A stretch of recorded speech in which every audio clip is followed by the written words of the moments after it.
The first thing my ex-husband saw that night was a black Suburban sliding across his gravel driveway with its headlights off. The second thing he saw was me stepping out of it. Not the version of me he thought he knew for 32 years. Not the quiet woman who apologized too often. Not the wife he used to interrupt at dinner. Not the nervous-looking grandmother who worked part-time at a bookstore near the marina in Norfolk. That night Richard saw 6 armed men step out behind me and wait for instructions. And when one of them looked at me and said, "Commander Mercer, perimeters secure," my ex-husband's face lost all its color. I still remember the way his whiskey glass slipped in his hand. I remember the sound it made when it cracked against the porch rail.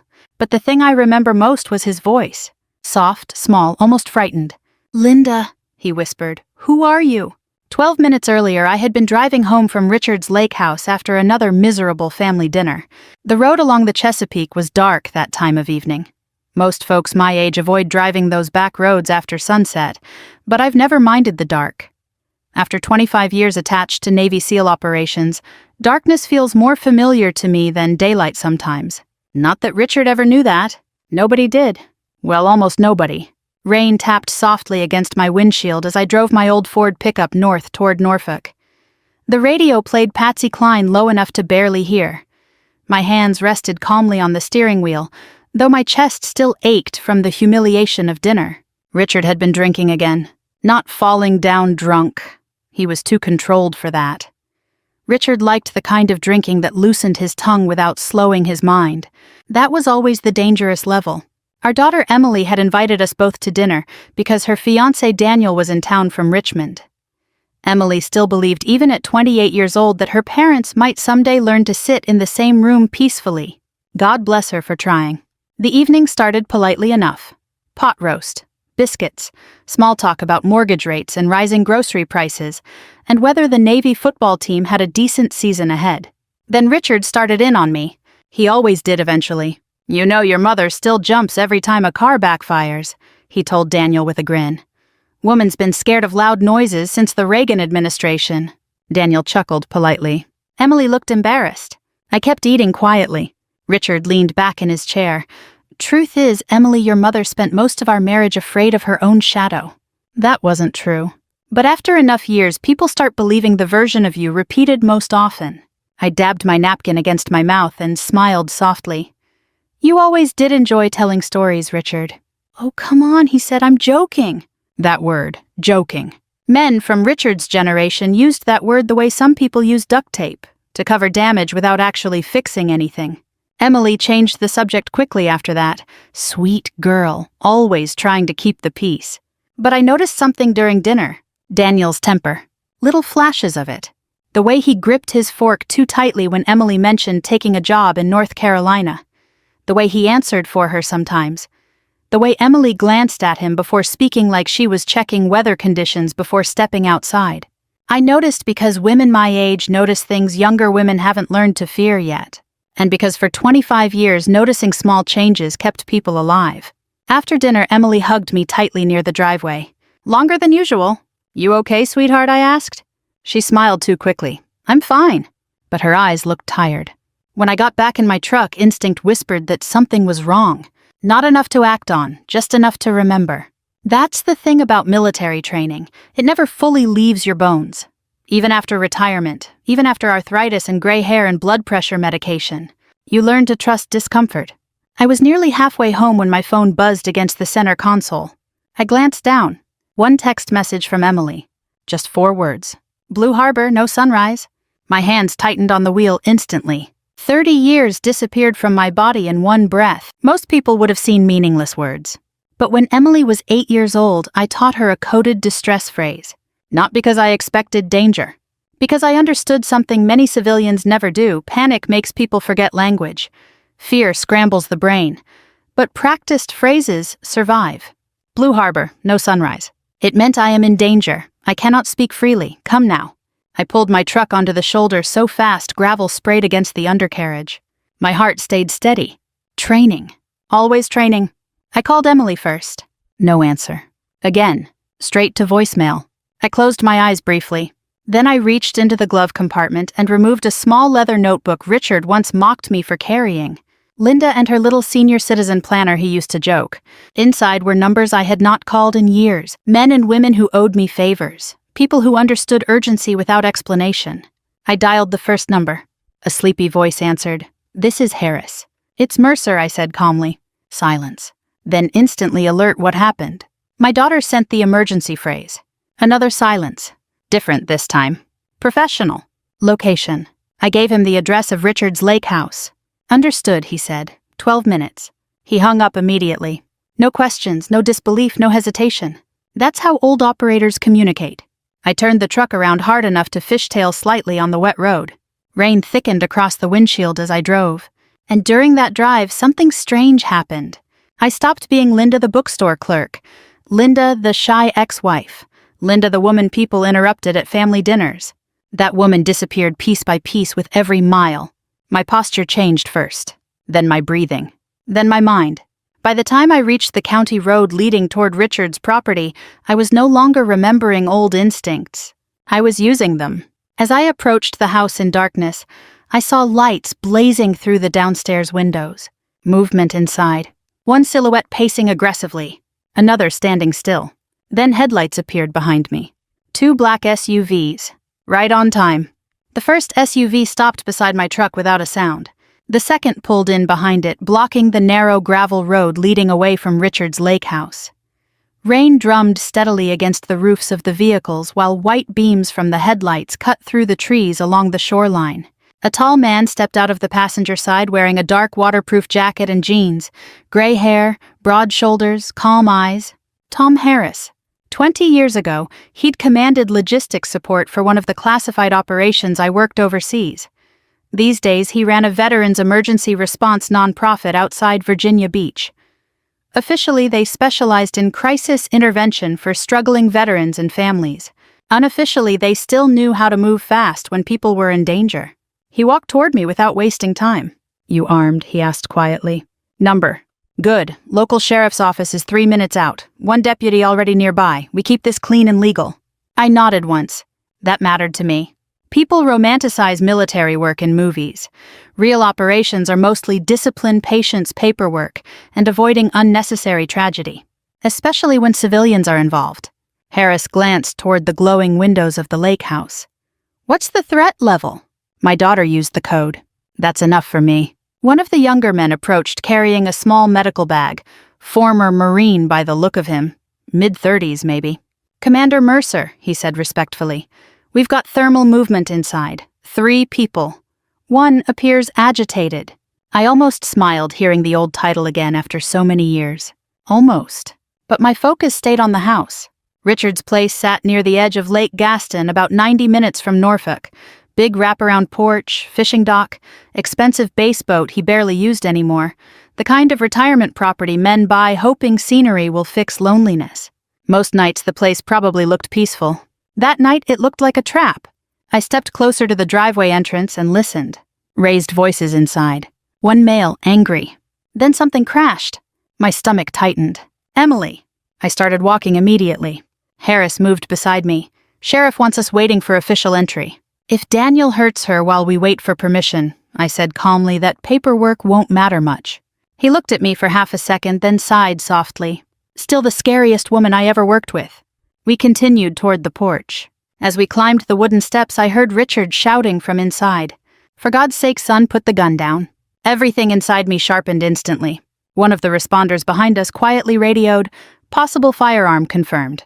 Another crash echoed through the house. Then Emily screamed. Not loud, not theatrical. The kind of scream that comes from somebody trying not to panic completely. That sound did something terrible to my heart.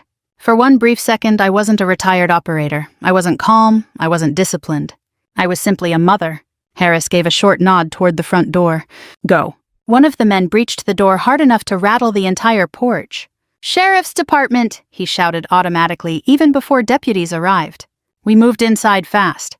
The living room looked like a storm had hit it. Broken lamp. Whiskey spilled across the hardwood floor. Dining chairs overturned. Daniel stood near the fireplace gripping a revolver with shaking hands. Emily pressed herself against the kitchen counter, crying silently. Richard stood off to one side, pale as chalk, and all 3 of them turned toward us at once. Daniel blinked in confusion at the sight of multiple men entering the house with tactical precision. "What the hell is this?" he shouted. His voice cracked. He wasn't a hardened criminal, just an unstable man losing control. Sometimes those are the most dangerous kind. "Daniel," I said evenly, "put the weapon down." He stared at me, probably seeing the same harmless older woman he'd eaten pot roast with 2 hours earlier. "You stay out of this," he snapped. Then one of the men behind me spoke quietly into his shoulder mic, "Commander Mercer inside residence," and Richard's entire face changed. I watched the realization hit him physically. Confusion first, then disbelief, then fear. "Commander," he repeated weakly. Daniel looked back and forth between us. "What's he talking about?" I ignored the question. "Daniel." I said again, "You are scared, embarrassed, and angry. But if you raise that weapon another inch, this night ends differently than you want." His breathing grew ragged. "I didn't mean I know," I interrupted softly. "That's why you still have a chance to walk out of here alive." Years ago, during hostage de-escalation training, they taught us something important. Most frightened people don't need dominance. They need stability. So I kept my voice calm. No shouting, no threats, no dramatic speeches. Just certainty. "Set the gun on the floor," I told him, "then sit down." For several long seconds, nobody moved. Rain battered the windows. The grandfather clock ticked loudly in the hallway. Finally, Daniel's arm lowered. The revolver slipped from his hand onto the rug. One of the responders secured it immediately. Emily collapsed into tears. I crossed the room fast and held her against me. She trembled violently. "Oh God," she whispered. "Mom." "It's okay," I said quietly. "You're safe now." Over Emily's shoulder, I looked at Richard. He looked like a man seeing a ghost. Maybe worse. Because ghosts are easier to explain. One deputy entered moments later with another officer behind him. They secured Daniel without resistance. The young man looked devastated now that adrenaline had drained from his system. Richard kept staring at me while officers spoke around us. Finally, he managed, "You called these people?" "Yes." "They called you commander?" "Yes." "You were military." I held Emily carefully while answering. "For 25 years. His mouth opened slightly, then closed again. I could almost see him replaying our entire marriage in his mind, like old film reels suddenly exposed to different light. Every deployment I never explained, every scar, every nightmare, every silence. Emily slowly pulled away from me and wiped her face. "You really came," she whispered. I touched her cheek gently. "Sweetheart, if you used that code, I would have crossed an ocean." That finally broke Richard emotionally. He sat down heavily in his recliner and covered his face with both hands. For the first time since I'd known him, he looked small, not weak, just old, and terribly confused. Outside, red and blue emergency lights reflected across the lake water, while rain continued falling steadily through the Virginia darkness. 3 days after the incident at the lake house, Emily came to stay with me in Norfolk. My apartment sat above an old bait-and-tackle shop near the marina. Nothing fancy. One bedroom downstairs for me, a small guest room upstairs that mostly held storage boxes and forgotten winter coats until Emily moved into it temporarily. The place smelled faintly of coffee, old books, and sea air. People my age tend to shrink their lives eventually. Smaller homes, smaller circles, smaller expectations. After my divorce from Richard 12 years earlier, I stopped needing much. But suddenly having Emily there again changed the atmosphere completely. I heard footsteps in the mornings. Cabinet doors opening, the television running softly at night. It reminded me painfully of when she was little. Funny how motherhood never leaves your body either. That first week, Emily slept terribly. I'd hear her pacing upstairs around 2 in the morning, sometimes crying quietly in the bathroom because she thought I couldn't hear. I never pushed her to talk before she was ready. Fear settles slowly in people after emotional trauma. First comes adrenaline, then denial, then embarrassment. Especially for women. One evening, about a week after Daniel's arrest, Emily sat across from me at the kitchen table while rain tapped against the windows. Virginia weather has a way of trapping memories inside rooms. She wrapped both hands around a mug of tea and finally asked the question I knew had been coming. "Mom, who are you really?" I smiled faintly at that. "I'm still your mother. You know what I mean." Yes, I did. For several seconds I studied the steam rising from my coffee. Then I stood slowly and walked toward the hallway closet. Inside sat an old green military footlocker I hadn't opened in years. The metal squeaked softly as I lifted the lid. Emily watched silently while I removed photographs, service folders, commendation plaques, and old challenge coins worn smooth from years in uniform pockets. I laid them carefully across the kitchen table one by one. Her eyes widened. Jesus. Most of the photographs showed groups of tired-looking men standing near helicopters, desert compounds, ships or airfields overseas, and there I was among them. Younger, harder, sunburned, focused. Not timid. Not fragile. One picture showed me wearing tactical gear beside a transport aircraft somewhere in Afghanistan around 2004. Emily picked it up carefully. "That's you." "Yes. You look," she searched for the word. "Different." She nodded slowly. I understood. The truth is, people don't realize how much a person can disappear inside ordinary life. A quiet woman at the grocery store may once have carried classified documents through war zones. An old man arguing about lawn fertilizer may have buried friends overseas 50 years earlier. America is full of invisible histories. Emily kept flipping through photographs. Dad really didn't know. Not fully. How is that even possible? I leaned back in my chair. It's complicated. But the truth wasn't complicated at all. It was painful. When Richard and I met in 1981, I was already attached to naval intelligence operations supporting special warfare units. Officially, I handled communications analysis and operational coordination. Unofficially, well, there are still things I can't discuss. Richard was charming back then. Confident, funny, the kind of man who made strangers feel included instantly. I loved that about him because I was already becoming emotionally sealed off by military life. The secrecy changed me young. You learn quickly not to discuss work, not to explain disappearances, not to describe nightmares. Eventually, silence becomes instinct. At first, Richard accepted it. Then he started resenting it. "Where do you disappear to?" he used to ask. I can't say. Can't or won't. That question haunted our marriage for years. Emily listened quietly while I spoke. "He thought I didn't trust him," I continued softly. "Truth was, I was trying to protect him. And you could never tell him. Not legally, sometimes not safely. Back then, military marriages cracked under much less pressure than ours carried. No FaceTime, no counseling culture, no emotional vocabulary. Men especially were raised differently. Richard believed strength meant control, certainty, loudness. And I had spent years working alongside men who died because someone lost emotional control for 5 seconds. So when conflict happened at home, I withdrew instead of fighting.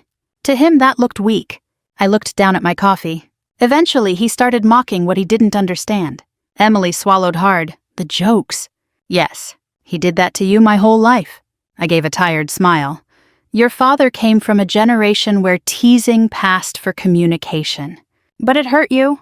That question surprised me. Because for most of my life, nobody asked whether military women felt hurt.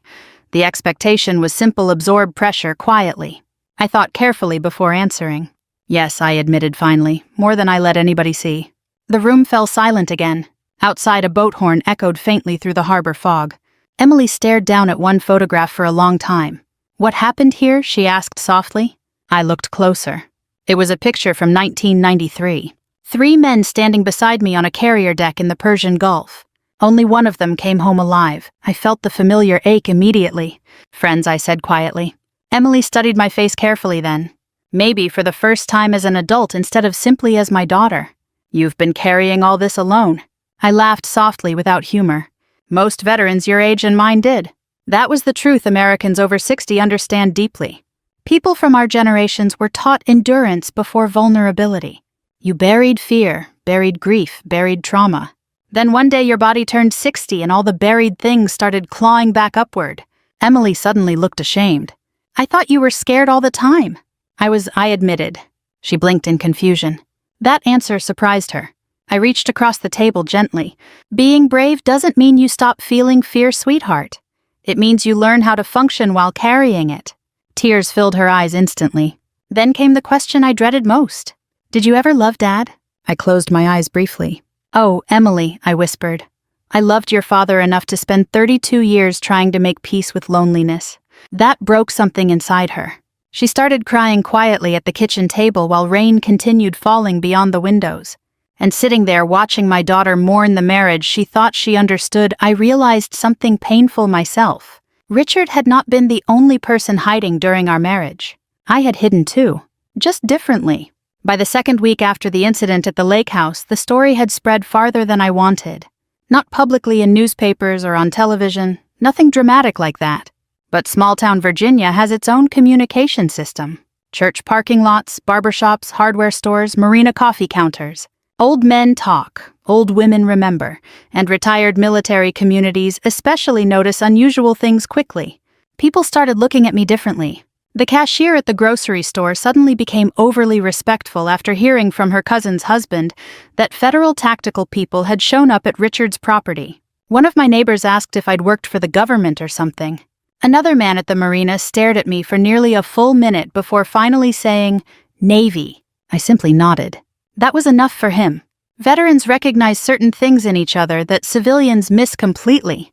Meanwhile, Richard was struggling badly. Emily told me he'd stopped going to his usual breakfast diner after several old friends started teasing him. Apparently one of them laughed and said, "Hell, Richie, you were married to G.I. Jane all those years and never knew it." Men of Richard's generation don't handle humiliation gracefully, especially public humiliation. I didn't enjoy hearing any of it. That surprised Emily. One afternoon she sat across from me on the apartment balcony overlooking the marina while gulls circled overhead. "You're not even a little glad he finally got exposed?" she asked. I shook my head slowly. At my age, revenge loses some of its flavor. She smiled faintly. "That sounds like something old people say." "We are old people now." That made her laugh for the first time in days. I treasured the sound. The truth was I didn't want Richard destroyed. I wanted him awake. There's a difference. Too many people confuse revenge with cruelty. Real revenge is forcing somebody to confront truth they spent years avoiding. And Richard had spent decades convincing himself that loudness meant strength. He grew up in a house where men interrupted women constantly, where fathers didn't apologize, where silence from a wife meant agreement. Back then, America praised men for certainty even when they were wrong, especially in marriage. Emily stayed quiet a while before speaking again. "Daniel reminded me of Dad sometimes." That sentence landed heavily between us. How I asked gently. "The controlling stuff." She stared down at her coffee mug. "The little jokes, making me feel stupid in front of people." I listened carefully. "He never hit me," she added quickly, "but sometimes I'd start changing how I spoke just to avoid setting him off." I nodded slowly. "Yes. You know that feeling?" "Yes." That honesty seemed to shake her more than anything else. Probably because I'd spent most of her life pretending I was unaffected by things. Women from my generation did that often, especially mothers. We thought hiding pain protected our children. Sometimes it only confuses them. Emily rubbed her eyes tiredly. "I keep replaying that night in my head," she whispered. "When you walked into the house." I looked out toward the water. The memory remained perfectly sharp. Daniel standing there shaking with the revolver. Richard pale beside him. Emily terrified. And me entering that room as two completely different women at once, a trained operator and a frightened mother. "You know what scared me most?" Emily asked quietly. "What?" "You weren't scared." I smiled sadly. "Oh, sweetheart, I was terrified." She frowned slightly. "But you looked so calm." "That's training.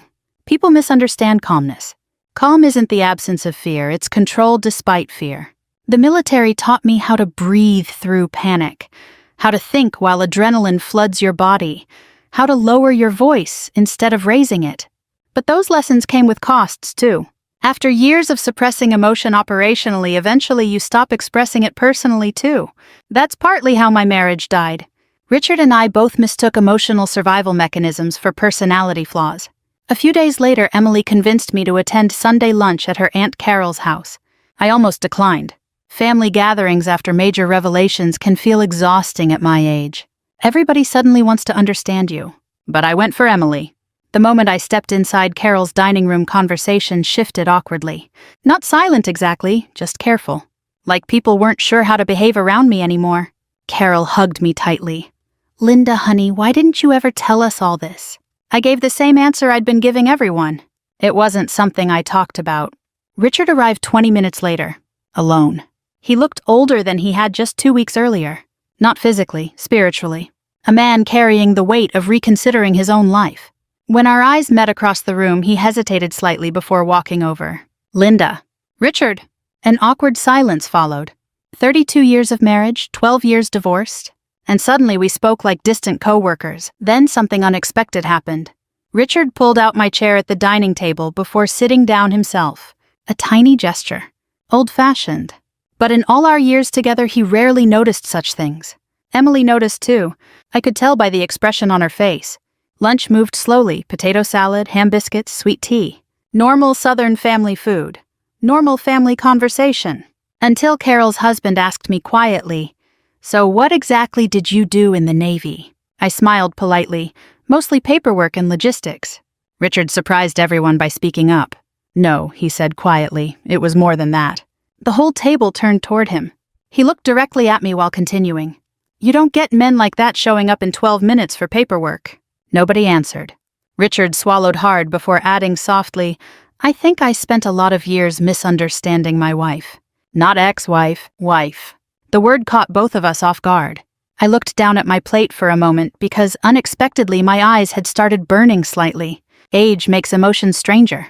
You spend decades becoming harder, then suddenly small kindnesses hit you like artillery. After lunch, Richard stopped me near the driveway while others cleared dishes inside. The autumn wind carried the smell of pine trees and cold lake water. "I owe you an apology," he said quietly. I studied him carefully. For once in his life, Richard looked uncertain. And maybe that was the beginning of wisdom.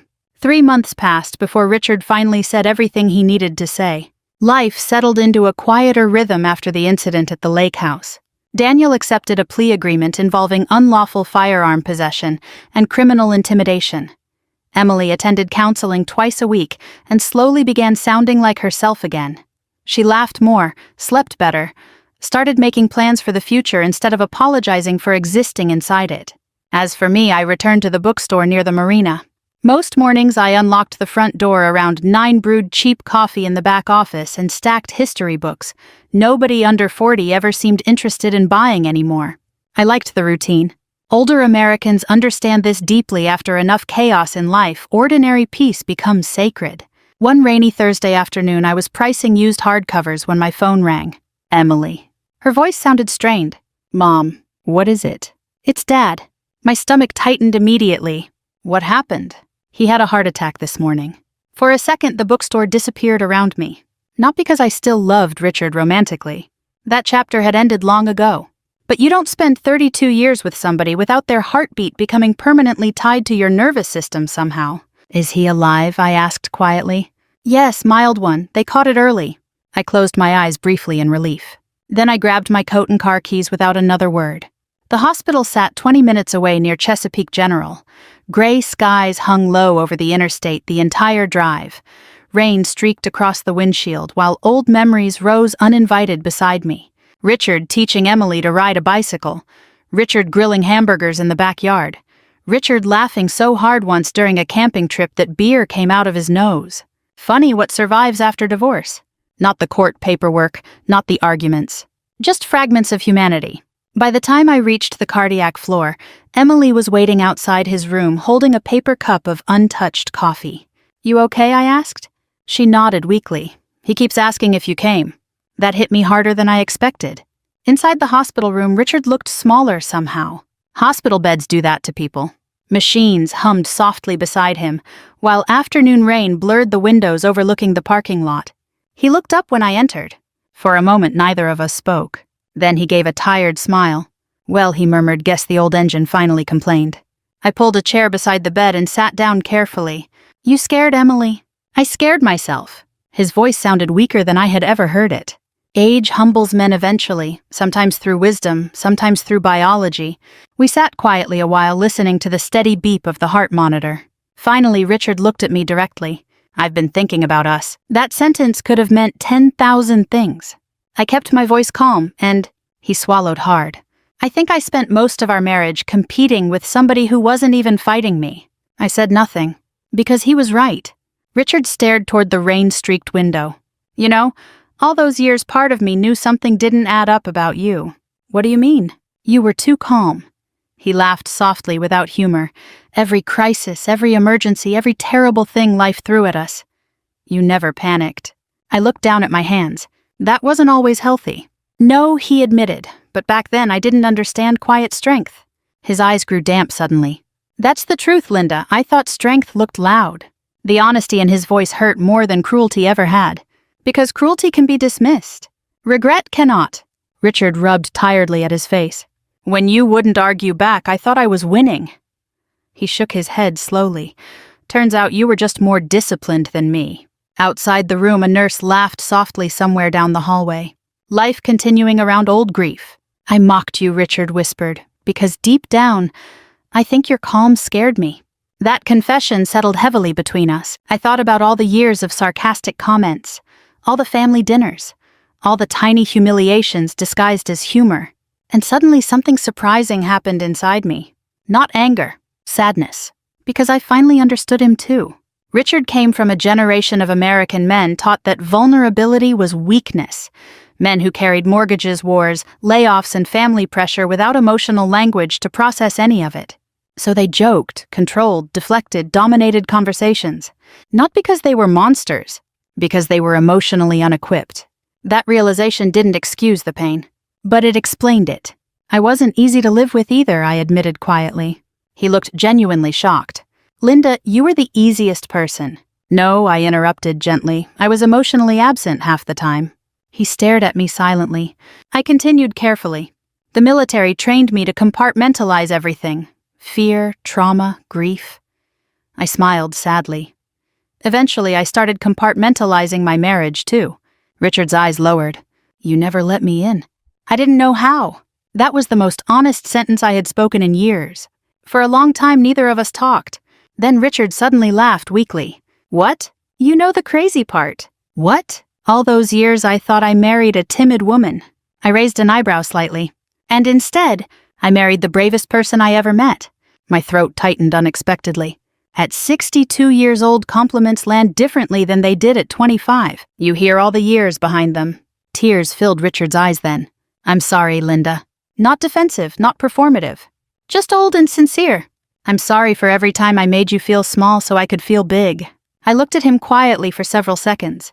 Then I reached over and took his hand gently. His fingers trembled slightly against mine. I know, I whispered. And for the first time in over 30 years, silence between us finally felt peaceful instead of lonely. A year later, life looked quieter than I ever imagined it could. At my age, you stop measuring happiness by excitement. You measure it by peace.